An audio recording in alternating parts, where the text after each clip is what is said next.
Okay, so I just got back from test cutting, and I want to go over the times real quick. I'm not going to post them in the editor or go back and edit them in, just due to the fact that I'll have to. I'm going to run the video with no edits and give you my thoughts as I'm running them and things like that as it was happening. But I do want to tell you the times and whatnot and the scenarios. All right, so I'm going to post. I first tested in some softwoods, and I really didn't have a good testing scenario. They were kind of down on the ground, and I was kind of cutting through a piece of wood that I had the chunk setting on before the piece would fall. So it was really hard to look at time. So I went and I dug out a big dry piece of cherry, which cherry is not the hardest hardwood that we have around by no means. But this tree is the one I cut up there at my wood lot last year. The Kodam or whatever, or maybe it wasn't the Kodam, but either way, it was the half dead one, and it had the solid bottom. But it was dying dead is the reason why I cut it when I cut it, and it's been sitting up there about a year. So it's really dry wood is what I'm getting at, and it's double hearted. So it's a fairly good torque test and time test with it. So here's what I found.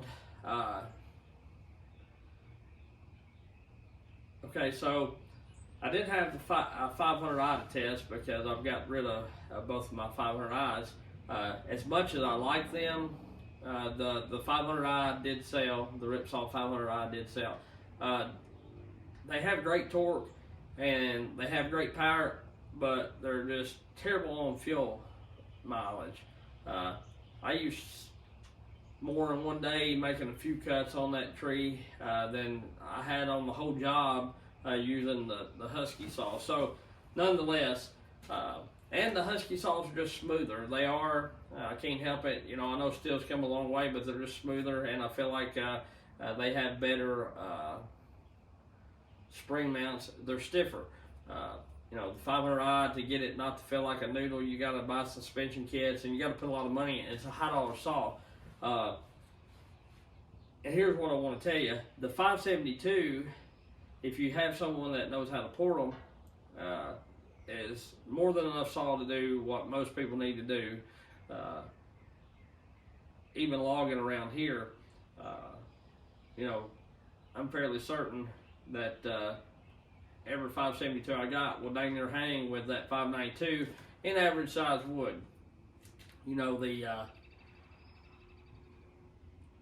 20 inch to 32 inch tree, and that's mostly what we cut around here. You get into 3-foot stuff, run 3-foot bar, you know, that 592, the bigger bore and everything might pull away, but that's neither here nor there. What I want to tell you is the times on these cuts. And I bring up the 500i because I've cut the 500i against the 400. Both of my 500i's I had cut against the 400, and a lot of times the 500 in average size wood, like what I'm cutting right now, would only beat the 400 by second and a half, 2 seconds, and things like that. On this occasion here, Aaron's 572 beat it by 4 and 5 seconds. Buxton's 572 beat it by 2 or 3 seconds. So here's the times. Okay, the 400 that Cajun ported for me, and the couple times that I timed it, the couple test cuts, I don't know that I went through and looked at every one of them, but it was right around 15 to 16 seconds, and I was leaning on it fairly hard. Buxton's was anywhere from 13 to 14 seconds, I think, or 12 to 13 seconds, somewhere in there. It was in the 13-second realm, 12 to 13 seconds, I'm pretty sure.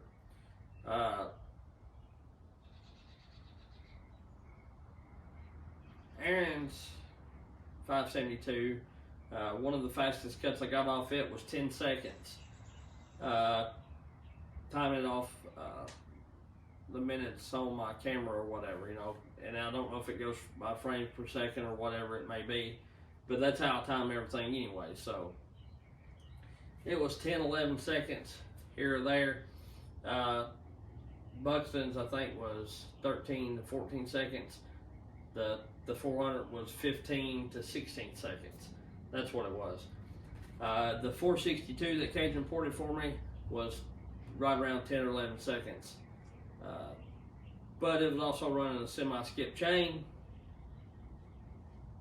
and it's got the Egan straight shot, where those have just got a regular muffler mod. If that saw had a regular muffler mod, just a bigger open port, would it run as fast? Not trying to take nothing away from the saw, I just don't believe it would. I believe those Egan straight shots help those ported saws quite a bit, even more so over the bark box and things like that. So I figure if I was running a pipe on these saws, and I'm running one on the 400 too, and like I say, in a lot of cuts, the 500s was only beating that 400 by a second, 2 seconds, you know.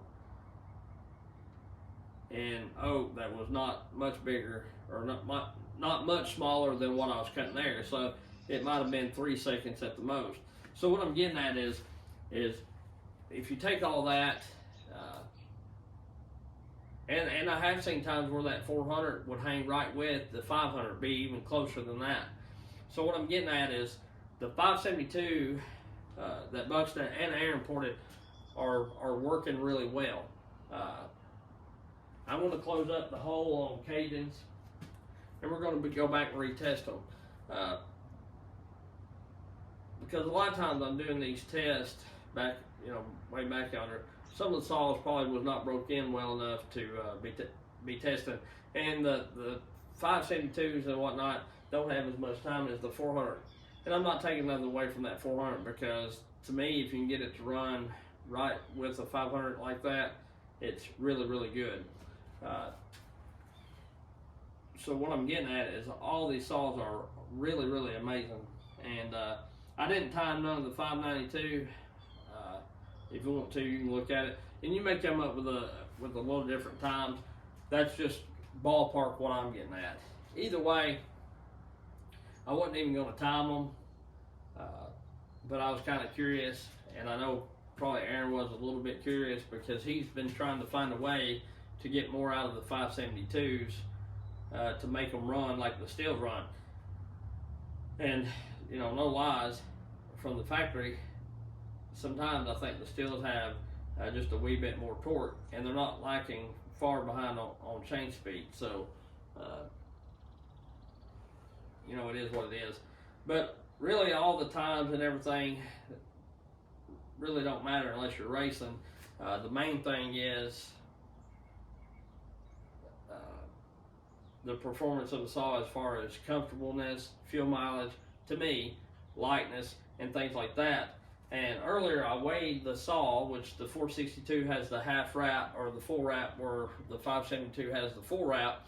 A lot of people, even myself included, have really dogged the 572 for being overweight and underpowered.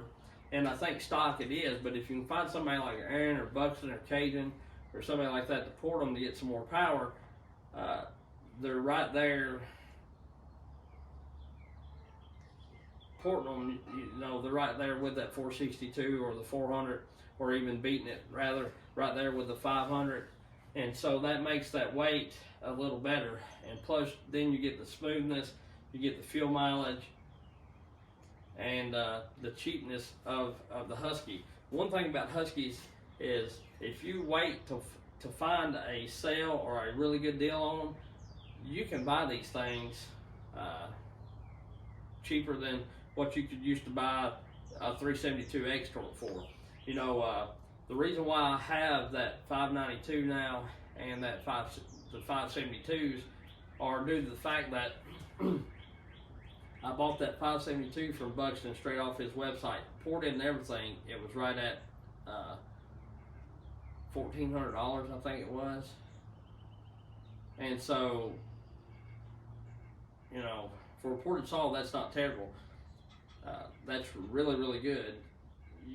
That's the price of a stock 462, pretty much. Iron saw, before I got it ported, I bought it from H&L Supply. It was $970 delivered to my door. I've got it ported. You know, I have, you know, maybe 12 or 1,300 bucks in that saw.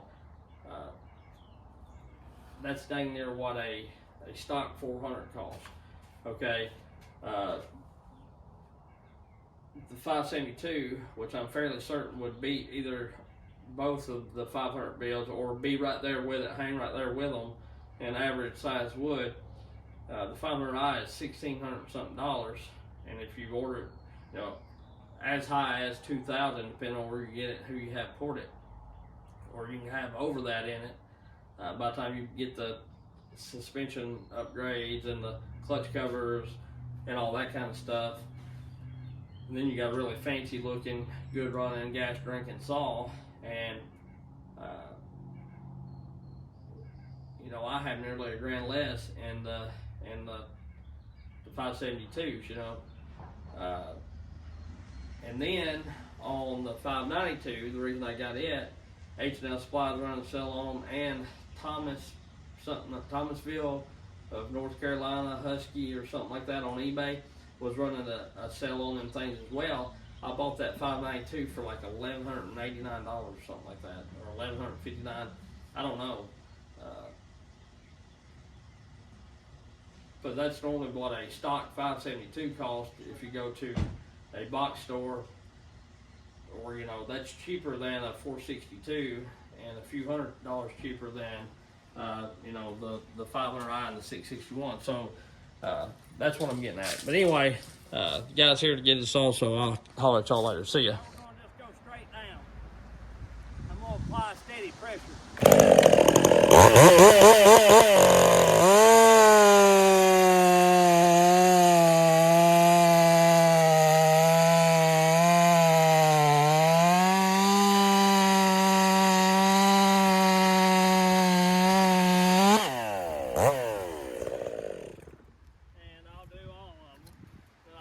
Chain back on the there they went.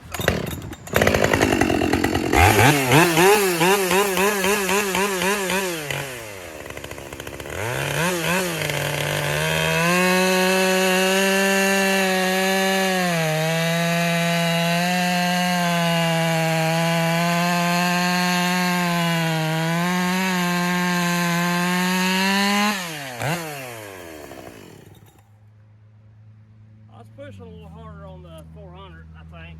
Could push a little harder. Damn, some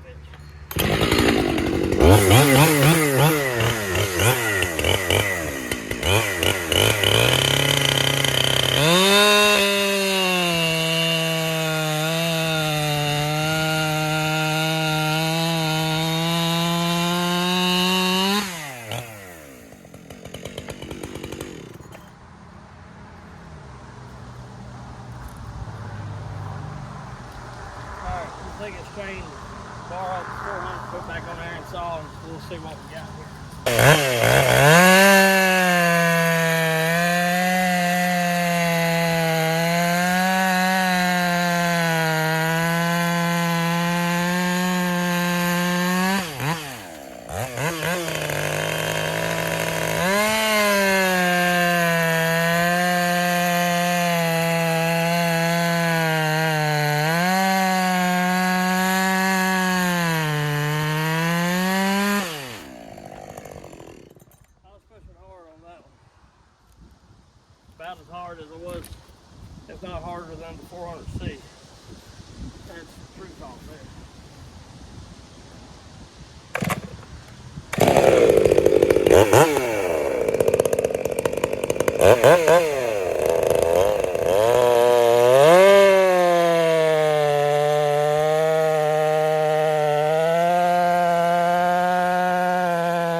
That one's got a semi-skip chain, so it's going to be a little faster when you're pushing like that, I think. Because it ain't got as many teeth.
Say just about any of these saws will be plenty stout enough, because I'm pushing on them very, very hard, harder than you would in normal circumstances.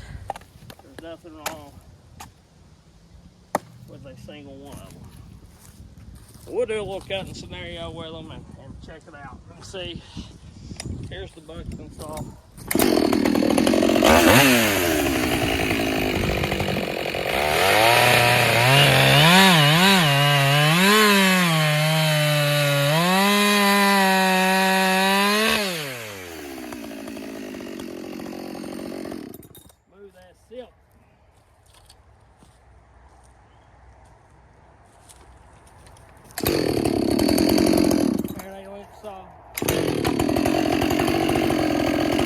We're going to be in a bit of a knot there, but like I say, this ain't no speed test. This is just kind of showing.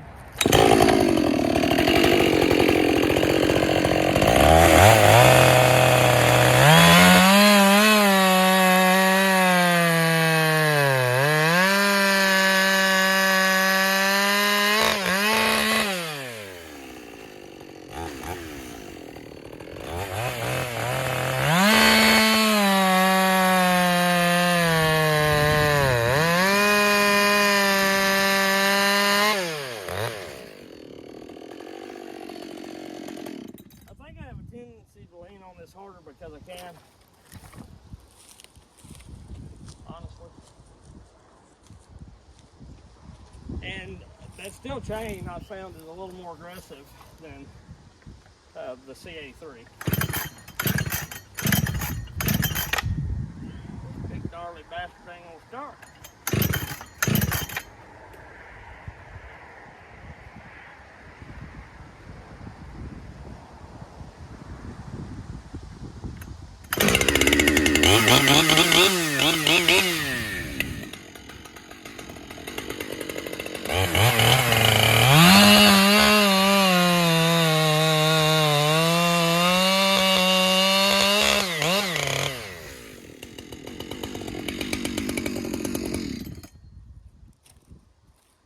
We'll do that Buxton one again. It's fast. It feels fast. The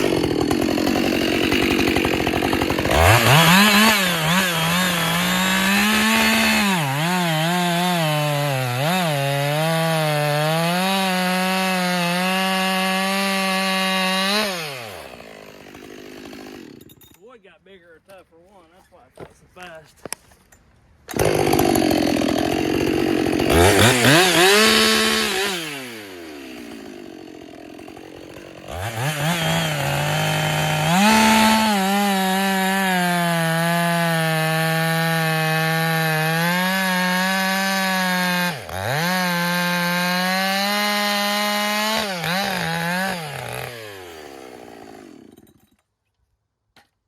Either way, any of them run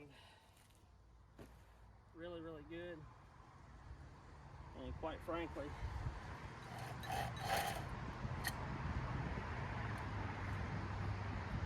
if you could run them, have them. I'm gonna clean the bars out. I like to give them some piss revs because I'm done, so.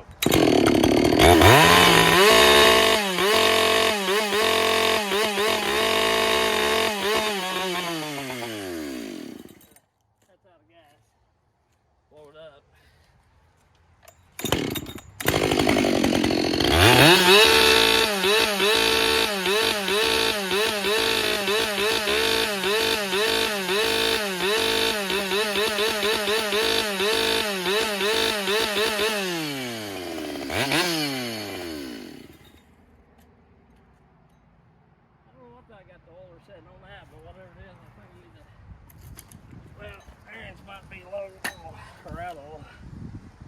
Should be about the same setting.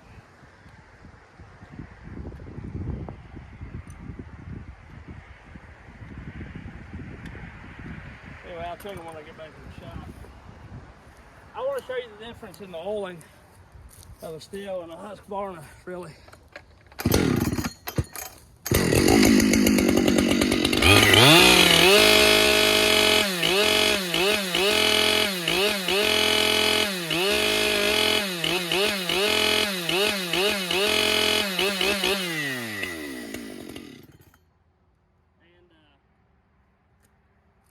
I started far away with the Huskies, and this one will be the last one. I want to show you.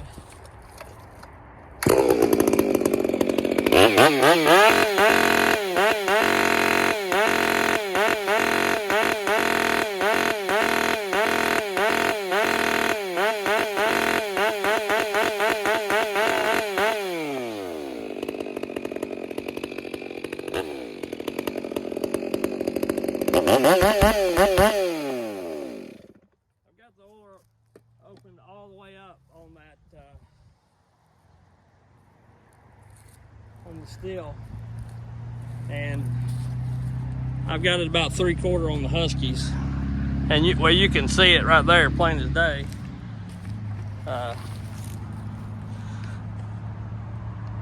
You know, that's the difference. Which that's actually doing better than it normally does, it seems like. But anyway, I had a subscriber ask me about that Mystic bar room, and as tough as wood as that cherry was dry, keeps the chain pretty clean, you know.